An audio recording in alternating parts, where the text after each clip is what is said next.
P ജയരാജൻ്റെ ഒരു പുസ്തകം പുറത്തിറങ്ങാൻ പോവുകയാണ്. കേരളത്തിലെ മുസ്ലിങ്ങളെക്കുറിച്ചും രാഷ്ട്രീയ ഇസ്ലാമിനെക്കുറിച്ചുമൊക്കെയാണ് ആ പുസ്തകത്തിൽ പറയുന്നത് എന്ന് അദ്ദേഹം തന്നെ പറയുന്നു. അദ്ദേഹം ഒരു പ്രാദേശിക ചാനൽ നൽകിയ അഭിമുഖത്തിൽ അദ്ദേഹം ചില കാര്യങ്ങൾ പറയുന്നുണ്ട്. കേരളത്തിൽ നിന്ന് IS റിക്രൂട്ട്മെൻറ്റ് നടന്ന കാര്യവും അതോടൊപ്പം തന്നെ മുസ്ലിങ്ങൾ കൂടുതൽ രാഷ്ട്രീയ ഇസ്ലാമിൻ്റെ ഭാഗത്തേക്ക് മാറിക്കൊണ്ടിരിക്കുന്നു എന്ന് തുടങ്ങിയ കാര്യങ്ങളൊക്കെയാണ് അദ്ദേഹം പറയുന്നത്. അജിംസ, ഈ ISലേക്ക് റിക്രൂട്ട് ചെയ്യപ്പെട്ടു എന്നുള്ളതൊന്നും പുതിയ കാര്യമല്ലല്ലോ, അതൊക്കെ എല്ലാവർക്കും അറിയുന്ന കാര്യമാണ്. പിന്നെ എന്തുകൊണ്ടാണ് പി ജയരാജൻ്റെ ഇപ്പോഴത്തെ പ്രസ്താവന ചില വിവാദങ്ങളിലേക്ക് നയിക്കുന്നത്? പി ജയരാജൻ ഈ പുസ്തകം എഴുതാൻ വേണ്ടി കുറച്ചായിരുന്നു അദ്ദേഹം തന്നെ ഒരു പ്രാദേശിക മാധ്യമത്തോട് സംസാരിക്കുമ്പോൾ പറയുന്നുണ്ട്. അതിൻ്റെ കാരണം അദ്ദേഹം കാര്യമായിട്ട് വിശദീകരിക്കുന്നില്ലെങ്കിലും ഇപ്പോൾ രാജ്യത്ത് ഈ പൊളിറ്റിക്കൽ ഇസ്ലാമിനെ ചൂണ്ടിക്കാട്ടി RSSകാർ മുസ്ലിങ്ങൾക്കെതിരെ പ്രചാരണം നടത്തുന്നു എന്നാണ് അദ്ദേഹം അതിന് പറയുന്നൊരു കാരണം. അപ്പോൾ എന്താണ് പൊളിറ്റിക്കൽ ഇസ്ലാം, എന്താണ് മുസ്ലിം രാഷ്ട്രീയം എന്ന് വ്യവച്ഛേദിച്ചറിയേണ്ടതുണ്ട് എന്നാണ് അദ്ദേഹം പറയുന്നത്. അതിന് അദ്ദേഹം പറയുന്ന കാര്യം, അതിൻ്റെ ഒരു അപകടമാണ് അദ്ദേഹം പറയുന്നത്, ISISലേക്ക് കേരളത്തിൽ നിന്ന് റിക്രൂട്ട്മെൻറ്റ് നടക്കുന്നു എന്നുള്ളതാണ് അദ്ദേഹം പറയുന്നത്. ചില വിഷയങ്ങൾ ഒരു രാഷ്ട്രീയ പരിസ്ഥിതിയിൽ ചില രാഷ്ട്രീയ പ്രതിഭാസങ്ങളെ വിശദീകരിക്കുന്ന പുസ്തകങ്ങളൊക്കെ ധാരാളം ഇറങ്ങാറുണ്ട്.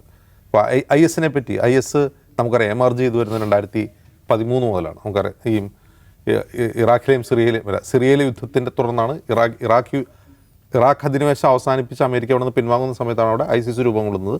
പിന്നീട് അത് സിറിയയിലേക്ക് വ്യാപിക്കുന്നു, പിന്നീട് അഫ്ഗാനിലേക്കും മറ്റ് രാജ്യങ്ങളിലേക്കും. ഇപ്പോൾ ഇംഗ്ലീഷിൽ ഇറങ്ങിയൊരു ഒരു ISISനെ കുറിച്ചുള്ള പുസ്തകത്തിൻ്റെ പേര് from Iraq to the doorstep of India എന്നാണ്. ഇന്ത്യയുടെ ഡോർ സ്റ്റെപ്പ് വരെ ഈ സാധനം എത്തി എന്നൊക്കെ പറഞ്ഞിട്ടാണ് പുസ്തകങ്ങൾ വരുന്നത്. ISIS എന്ന് പറയുന്ന ഒരു പ്രതിഭാസം നിലനിന്നതാണ്. അപ്പോൾ ISISും ഈ പറയുന്ന കേരളത്തിലെ മുസ്ലിം രാഷ്ട്രീയവുമായി കൂട്ടിക്കെട്ടുന്നത് എങ്ങനെയാണെന്നുള്ള സംശയമാണ്. എനിക്ക് ആ പുസ്തകം ഞാൻ വായിച്ചിട്ടില്ല, അത് ഇറങ്ങിയിട്ടില്ല, നമുക്ക് അറിയില്ല എങ്ങനെയാണ് ISIS റിക്രൂട്ട്മെൻറ്റിനെയും കേരളത്തിലെ മുസ്ലിം രാഷ്ട്രീയത്തിലെയും കൂട്ടിക്കെട്ടുക എന്നുള്ളൊരു സംശയം എനിക്കിപ്പോഴും ഉണ്ട്. ഇനി അദ്ദേഹം ഒരുപാട് വിഷയങ്ങളെക്കുറിച്ചാണ് പറയുന്നത്. ഇപ്പോൾ പൊളിറ്റിക്കൽ ഇസ്ലാമിനെ കുറിച്ച്, മുസ്ലിം രാഷ്ട്രീയത്തെക്കുറിച്ചൊക്കെയാണ് പറയുന്നതെങ്കിൽ ഒരു മുസ്ലിം രാഷ്ട്രീയത്തെക്കുറിച്ച് ഒരു കമ്മ്യൂണിസ്റ്റ് എങ്ങനെ വിശകലനം ചെയ്യുന്നതെന്ന് വായിക്കാനുള്ള കൗതുകം എനിക്കുണ്ട്. അതെന്താണ് അദ്ദേഹം പറയാൻ പോകുന്നുള്ളത്. പക്ഷെ നമുക്കത് പ്രഡിക്റ്റബിളാണ്. എന്താണ് പി ജയരാജൻ പറയാൻ പോകുന്ന കാര്യം എന്നുള്ളത് പ്രഡിക്റ്റബിളാണ്. അപ്പോൾ അദ്ദേഹം തന്നെ ആ പ്രാദേശിക മാധ്യമത്തിന് കൊടുത്ത അഭിമുഖത്തിൽ പറയുന്നുണ്ട്, പൊളിറ്റിക്കൽ ഇസ്ലാം അല്ല മുസ്ലിം രാഷ്ട്രീയം എന്ന് പറഞ്ഞിട്ട്, പൊളിറ്റിക്കൽ ഇസ്ലാം പ്രശ്നമാണ്, മുസ്ലിം രാഷ്ട്രീയത്തിലെ പ്രശ്നം ആ മുസ്ലിം രാഷ്ട്രീയം കൊണ്ടുനടക്കുന്ന നേതാക്കൾ അഴിമതിക്കാരാണ്, അവർ കെടുകാര്യസ്ഥതയുള്ളവരാണ്, അതിൽ എന്താണ് ഈ അധികാരമോഹികളുണ്ട്, ലീഗുകാരെ പറയുന്നതാണ്. അപ്പോൾ മുസ്ലിം ലീഗും പ്രശ്നമാണ്, അതിലെ നേതാക്കളുടെ അഴിമതിയും കെടുകാര്യസ്ഥതയും പ്രശ്നമാണ്, പൊളിറ്റിക്കൽ ഇസ്ലാം ഐഡിയോളജിക്കൽ തന്നെ പ്രശ്നമാണ് എന്നാണ് പറയുന്നത്. അതിലേക്ക് എങ്ങനെയാണ് ഈ ISISനെ കൂട്ടിക്കിട്ടാന്ന് എനിക്ക് മനസ്സിലായിട്ടില്ല. ISIS എങ്ങനെയാണ് ഈ കേരളത്തിലെ രാഷ്ട്രീയത്തെ എങ്ങനെയാണ് സ്വാധീനിക്കുന്നത്, അല്ലെങ്കിൽ ISISൻ്റെ രാഷ്ട്രീയം ഷെയർ ചെയ്യുന്ന ഏതെങ്കിലും ഗ്രൂപ്പുകൾ കേരളത്തിലുണ്ടോ? അപ്പോൾ ഉദാഹരണത്തിന് ഈ പോപ്പുലർ ഫ്രണ്ട് നിരോധനം, പോപ്പുലർ ഫ്രണ്ടും ഇതിൽ അദ്ദേഹം പറയുന്നുണ്ട്. പോപ്പുലർ ഫ്രണ്ട് നിരോധനത്തെ നിരോധിക്കാൻ കാരണമായ കാരണങ്ങൾ കേന്ദ്ര സർക്കാർ പറയുന്നത് അവരുടെ നിയമവിരുദ്ധ പ്രവർത്തനങ്ങളാണ്. UAPA ആക്ട് അട്രാക്ട് ചെയ്യുന്ന പ്രവർത്തനങ്ങൾ, അതായത് സായുധമായ ആക്രമണങ്ങൾ, കൊലപാതകങ്ങൾ, ഇതൊക്കെയാണ്. അതായത് കേന്ദ്ര സർക്കാരിന് പോലും അങ്ങനെ ഒരു ആരോപണം ആ നിരോധിത സംഘടനയെക്കുറിച്ചില്ല. അവർക്ക് ISIS ബന്ധമുണ്ടെന്ന് പറഞ്ഞുകൊണ്ടല്ല അതിനെ നിരോധിച്ചത്. അത് നിരോധിച്ച് ഇവർ ഇന്ത്യയിലെ UAPA അട്രാക്ട് ചെയ്യുന്ന ചില പ്രവർത്തനങ്ങൾ ഇവിടെ ചെയ്തു, അതുകൊണ്ടാണ് നിരോധിക്കുന്നതെന്നാണ് പറയുന്നത്. ഇപ്പോൾ കേരളത്തിൽ നിന്ന് ISIS റിക്രൂട്ട്മെൻറ്റ് നടന്നിട്ടുണ്ട്. നമുക്കറിയാം കേരള സ്റ്റോറി എന്ന് പറയുന്ന, അതും ഈ ജയരാജൻ ആ ഇൻ്റർവ്യൂവിൽ പറയുന്നുണ്ട്, കേരള സ്റ്റോറി എന്ന് പറയുന്ന സിനിമയെക്കുറിച്ച്. ISISലേക്ക് ഇവിടെ നിന്ന് ആളുകളെ കൊണ്ടുപോകുന്നു. അപ്പോൾ യഥാർത്ഥത്തിൽ ഈ കേരളത്തിൽ നിന്ന് സിറിയയിൽ പോയി ആളുകൾ ISISൽ ചേർന്നിട്ടുണ്ടെന്നൊരു ക്വസ്റ്റ്യൻ ഇപ്പോഴും വാലിഡാണ്. അതായത് ആളുകൾ, ഞാൻ പറഞ്ഞല്ലോ, ഇപ്പോൾ സാമൂഹിക മാധ്യമങ്ങളിൽ പ്രചരിക്കുന്ന കാര്യം എന്താണ്, കാസർഗോഡ് നിന്ന് കുറേ അധികം ആളുകൾ അഫ്ഗാനിസ്ഥാനിലേക്ക് പോയി, എന്നാണ് നിമിഷ ഫാത്തിമ എന്ന പെൺകുട്ടി അഫ്ഗാനിലെ ജയിലിൽ കിടക്കുന്നു. ഇത്തരം വിവരങ്ങൾ ഇങ്ങനെ വരുമ്പോൾ ആളുടെ വിചാരം കേരളത്തിൽ നിന്ന് ധാരാളം ആളുകൾ പോയി ISISൽ ചേർന്നിട്ടുണ്ട് എന്നാണ് ആളുകൾ ഉറച്ചു വിശ്വസിക്കുന്നത്.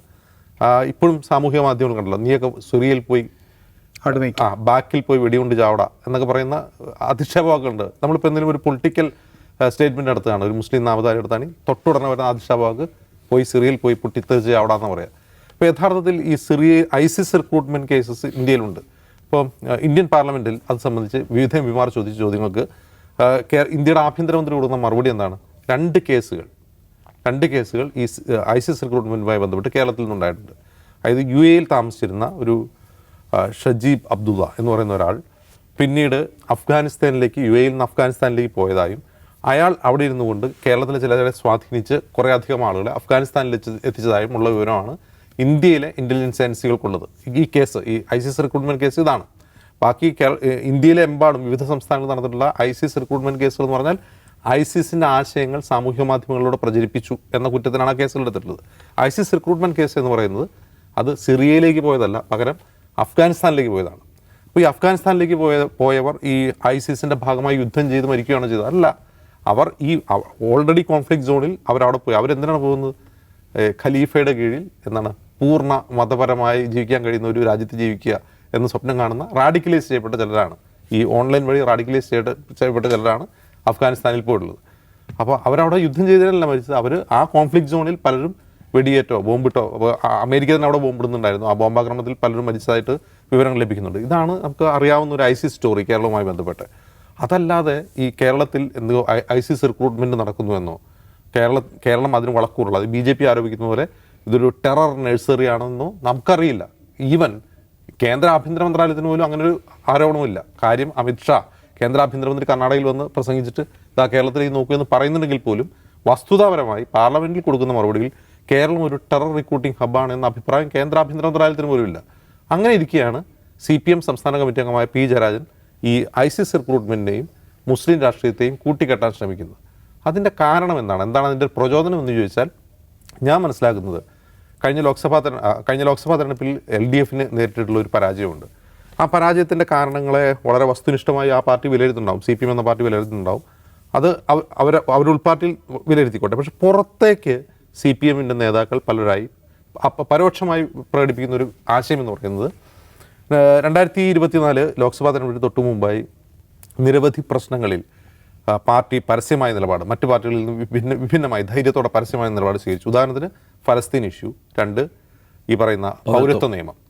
ഈ 2 നിയമങ്ങളിലും പരസ്യമായ നിലപാട് സ്വീകരിച്ചത് എതിർചേരിയിൽ പാർട്ടിക്ക് എതിരായ അഭിപ്രായങ്ങളൊക്കെ. ഈ എതിർചേരി എന്ന് ഉദ്ദേശിക്കുന്നത് ഈ പറയുന്ന 2 വിഷയം, ഫലസ്തീൻ വിഷയവും പൗരത്വ നിയമവും എന്തോ ഒരു മുസ്ലിം ഇഷ്യൂ ആണ്.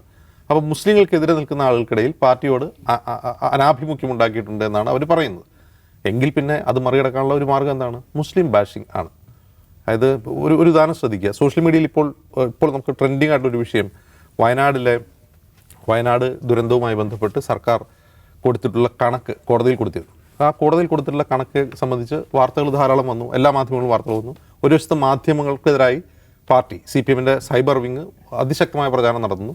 മറുവശത്ത് അവരാക്രമിക്കുന്ന ആരെയാണെന്നറിയാം? മുസ്ലിം ലീഗിനെയാണ്, കോൺഗ്രസ്സുകാരെയല്ല. ഇപ്പോൾ കോൺഗ്രസ്സുകാർ ധാരാളമായി വാർത്തകൾ പ്രചരിപ്പിക്കുകയും അതിൽ സർക്കാർ വിമർശിക്കുകയും ചെയ്യുന്നുണ്ട്. പക്ഷേ കോൺഗ്രസിനെ അല്ല സവിശേഷമായി ആക്രമിക്കുന്നത്, പകരം മൂരികളെയാണ്. മൂരി എന്ന് പറഞ്ഞാൽ മുസ്ലിം ലീഗ് എന്നാണ് അതിൻ്റെ സോഷ്യൽ മീഡിയ ലാംഗ്വേജ്.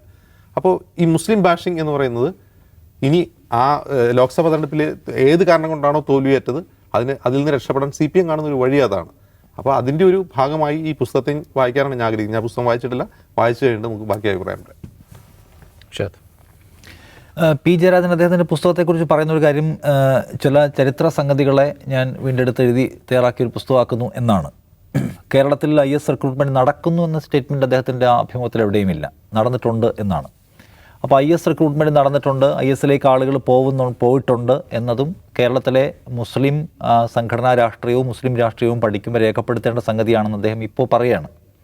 അപ്പോൾ നേരത്തെ അജിംസ് പറഞ്ഞ പോലെ കേരളത്തിലെ മുസ്ലിങ്ങളും മുസ്ലിം കമ്മ്യൂണിറ്റിയുമായി ബന്ധപ്പെട്ട ഒരു ചരിത്ര പഠനരേഖ തയ്യാറാക്കുമ്പോഴോ അല്ലെങ്കിൽ അവരുടെ രാഷ്ട്രീയ പ്രശ്നങ്ങളെക്കുറിച്ച് സംസാരിക്കുമ്പോഴോ വളരെ കനപ്പെട്ട ഒരു വിഷയമായി IS റിക്രൂട്ട്മെൻറ്റ് വരുന്നുണ്ടോ, അങ്ങനൊരു പൊസിഷൻ CPM എവിടെയെങ്കിലും പറഞ്ഞിട്ടുണ്ടോ എന്ന് പോലും നമുക്ക് സംശയമാണ്. കാരണം ഈ പറഞ്ഞതുപോലെ ഒന്നാമത് ഇപ്പോൾ കേരള സ്റ്റോറി പോലെയുള്ള വലിയ വിദ്വേഷ സിനിമകൾ വന്ന് അവാസ്തവമായ സംഗതികൾ പറഞ്ഞ് മുസ്ലിങ്ങളെ വലിയ തോതിൽ ചാപ്പയടിക്കാനുള്ള ശ്രമം നടത്തുന്നു. കേന്ദ്ര സർക്കാരിൻ്റെ പോലും അത്രയും കണക്കില്ല. 30,000 ആളുകളെ ഇവിടെ നിന്ന് കടത്തിക്കൊണ്ട് പോയി എന്ന് പറയുന്നു. കേന്ദ്ര സർക്കാരിൻ്റെ കണക്ക് തന്നെ പ്രകാരം ഏതാണ്ട് 66 പേർ മാത്രമാണ്. ഈ ഏഷ്യൻ രാജ്യങ്ങൾ പോലും ഏറ്റവും കുറവ് ആളുകൾ ISൽ ജോയിൻ ചെയ്യാൻ പോയെന്ന് ആക്ഷേപമുള്ള രാജ്യങ്ങളോ കണക്കുള്ള രാജ്യങ്ങളോ ഒന്ന് ഇന്ത്യയാണ്. എന്നിരിക്കെ അതിൽ കേരളത്തിലെ മുസ്ലിം രാഷ്ട്രീയത്തിനകത്തേക്ക് ISനെ കൊണ്ടുവന്ന് കണക്ട് ചെയ്യുന്നതിൽ നേരത്തെ പറഞ്ഞൊരു വസ്തുതാപരമായ പ്രശ്നമുണ്ട്, യുക്തിസഹമായ പ്രശ്നവും അതിനകത്തുണ്ട്. അപ്പോൾ അത് എന്തുകൊണ്ടാണ് ഇത്തരമൊരു പുസ്തകം എഴുതുകയും ആ പുസ്തകത്തിലെ ഈ ഭാഗത്തെക്കുറിച്ച് മാത്രം സംസാരിക്കുകയും ആ ഭാഗം പുറത്തു വരികയും അതിനെക്കുറിച്ച് ചർച്ച ഉണ്ടാവുകയും അത് പ്രൊപ്പഗേറ്റ് ചെയ്യപ്പെടുകയും ചെയ്യണമെന്ന് അദ്ദേഹം ആഗ്രഹിക്കുന്നത് എന്ന് ചോദിച്ചാൽ നമുക്ക് പലതരത്തിലുള്ള സംശയങ്ങൾ രൂപപ്പെട്ടു വരികയായി. എന്ന് വെച്ചാൽ ഈ പുസ്തകം പുറത്തു വരുമ്പോൾ പലതരത്തിലുള്ള വിമർശനങ്ങൾ ഉയർന്നു വരും എന്നെനിക്കറിയാം. ആ വിമർശനങ്ങളെക്കുറിച്ച് നമുക്ക് സംസാരിക്കാം. എല്ലാ തരത്തിലുള്ള വിമർശനവും വേണമല്ലോ എന്ന് പറയുന്ന അദ്ദേഹം മുസ്ലിം രാഷ്ട്രീയത്തെക്കുറിച്ച് എഴുതുമ്പോൾ വിമർശനം അദ്ദേഹം പ്രതീക്ഷിക്കുന്ന എവിടെയാണ്? ഈ പോയിന്റുകളിൽ വിമർശനം സ്വാഭാവികമായും ഉയർന്നു വരുമെന്നറിയാം. അതിപ്പോൾ ഓൾറെഡി വന്നു തുടങ്ങിയിട്ടുണ്ട്. അപ്പോൾ ആ ചർച്ച ഉണ്ടാക്കുന്നതിൻ്റെ അഡ്വാൻറ്റേജ് നേരത്തെ പറഞ്ഞ പോലെ നിലവിലെ രാഷ്ട്രീയ സാഹചര്യത്തിൽ നമ്മളൊരു മുസ്ലിങ്ങളെ പ്രീണിപ്പിക്കുന്ന പാർട്ടിയാണ്, മുസ്ലിം വിഷയങ്ങൾ മാത്രം ഏറ്റെടുക്കുന്ന പാർട്ടിയാണ് എന്ന് സംസാരിക്കുന്ന ആളുകൾ പാർട്ടിക്കകത്ത് തന്നെയുണ്ട്. പാർട്ടിയുടെ താഴ്ത്തിട്ടുള്ള കോമ്രേഡ്സ് പോലും അങ്ങനെ സംസാരിക്കുന്നവരുണ്ട്. അതാണ് നമുക്ക് കഴിഞ്ഞ ലോക്സഭാ തെരഞ്ഞെടുപ്പിൽ പറ്റിപ്പോയ അബദ്ധം. നമ്മളൊരു ന്യൂനപക്ഷ പ്രീണന സമീപനത്തിൻ്റെ ഭാഗമായിട്ട് നിൽക്കുന്ന പാർട്ടിയാണ് എന്ന വിചാരമുണ്ടാക്കി ഭൂരിപക്ഷം അകന്നുപോയി. അങ്ങനെ തോന്നിയപ്പോഴൊക്കെ അതിനെ എന്താ പറയുക മേക്കപ്പ് ചെയ്യാൻ, പരിഹരിക്കാൻ CPM പലതരത്തിലുള്ള ശ്രമങ്ങൾ നടത്തുന്നത് നമ്മൾ കണ്ടിട്ടുണ്ട്. ഇതും അത്തരത്തിലുള്ള ചർച്ച ഉയർത്തിക്കൊണ്ടുവരാനുള്ള ശ്രമത്തിൻ്റെ ഭാഗമാണെന്ന് തോന്നുന്നു. അതിനപ്പുറത്തേക്ക് എന്തുമാത്രം ലോജിക്കലി ആൻഡ് ഫാക്ച്വലി അദ്ദേഹം ഉയർത്തിക്കൊണ്ടുവരുന്ന കാര്യങ്ങൾക്ക് ഗ്രൗണ്ട് ഉണ്ടെന്ന കാര്യത്തിൽ എനിക്ക് സംശയമാണ്. യെസ്, ഏതായാലും പി ജയരാജൻ്റെ പുസ്തകത്തിനായി നമുക്ക് കാത്തിരിക്കാം. ഇതിൽ കൂടുതൽ എന്ത് പറയുന്നുണ്ട് എന്നും കൂടി നമുക്ക് നോക്കാം. ഇന്നത്തെ ഔട്ട് ഓഫ് ഫോക്കസ് ഇവിടെ പൂർത്തിയാവുന്നു. നമസ്കാരം.